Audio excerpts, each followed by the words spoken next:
Film Adipurush पर क्या बोले रामायण के अभिनेता। आदिपुरुष के टीजर को लेकर विवाद छिड़ गया है। फिल्म में रामायण के किरदारों में खास तौर पर रावण के किरदार को जिस तरह से दर्शाया गया है, उसका लगातार विरोध हो रहा है। हिंदू धर्म को मानने वाले इसमें नजर आ रहे किरदार के लुक को स्वीकार ही नहीं कर पा रहे हैं।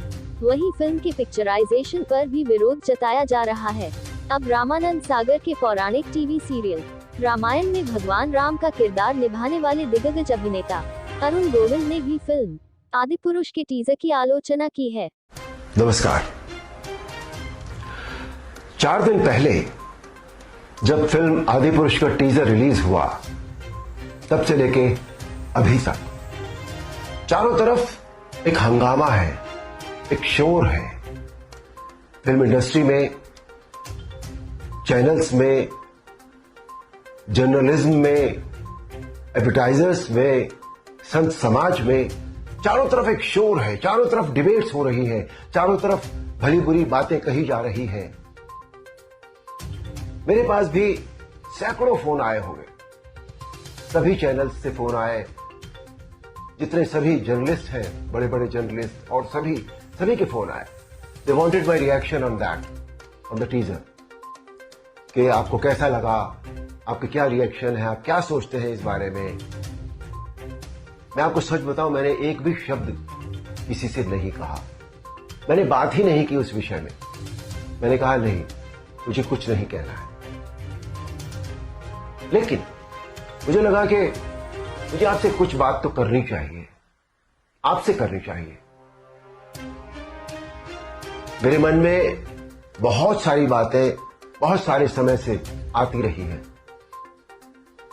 और इस हंगामे को लेकर, इस इशू को लेकर मुझे लगा कि शायद ये सही समय है जब मैं अपनी बातें आपके साथ शेयर कर सकूं। दोस्तों, ध्यान से सुनिएगा। रामायण, महाभारत, श्रीमद् भागवत जैसे जितने भी ग्रंथ हैं, शास्त्र हैं, ये हमारी सांस्कृतिक और धार्मिक धरोहर है। ये हमारी संस्कृति है, ये हमारी जड़ है।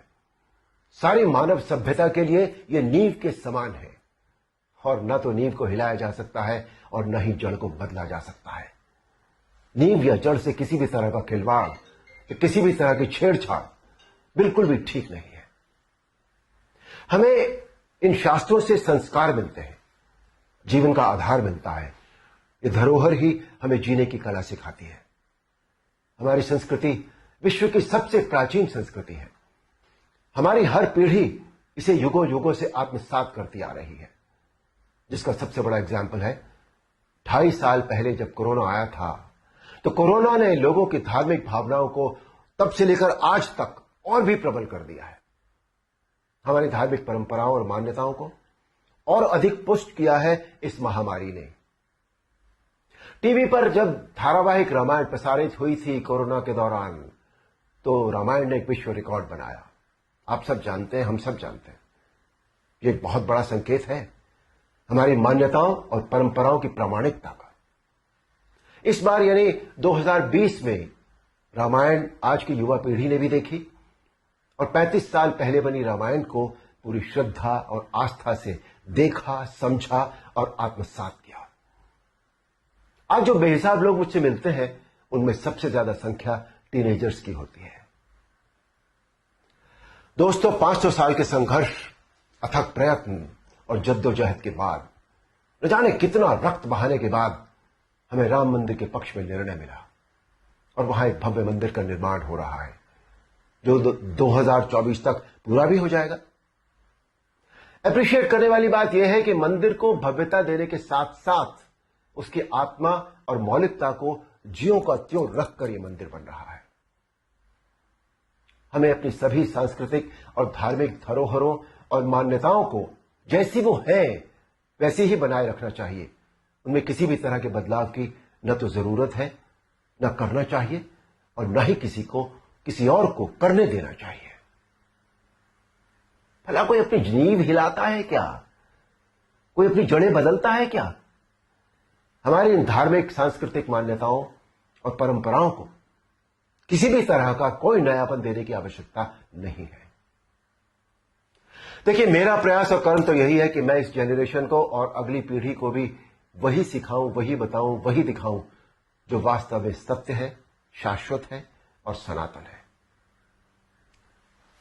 एक बात और सोचने वाली है, किसी और धर्म की परंपरा या मान्यता में जब किसी भी प्रकार का बदलाव या नयापन नहीं किया जाता, तो हमारी सनातन धर्म की मान्यताओं परंपराओं के साथ छेड़छाड़ आखिर क्यों?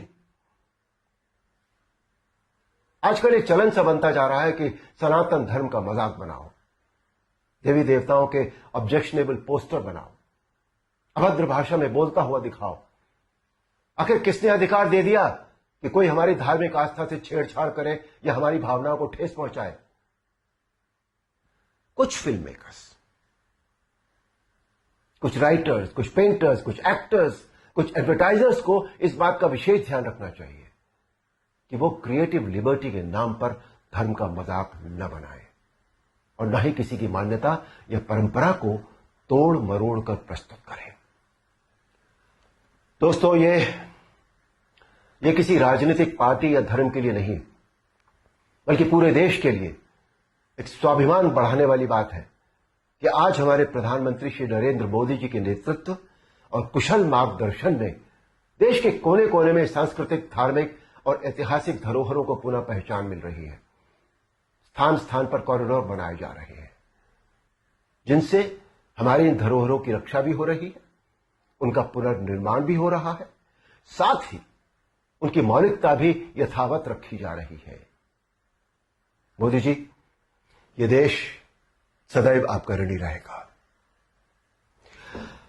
मेरा अनुरोध है आप सबसे कि आपसे पूरी सक्रियता और जागरूकता के साथ अपनी अमूल्य सांस्कृतिक, धार्मिक मान्यताओं और धरोहरों को सहेज कर संभाले रखने का संकल्प करें और दूसरों को भी इसके लिए प्रेरित करें। धन्यवाद। नमस्कार।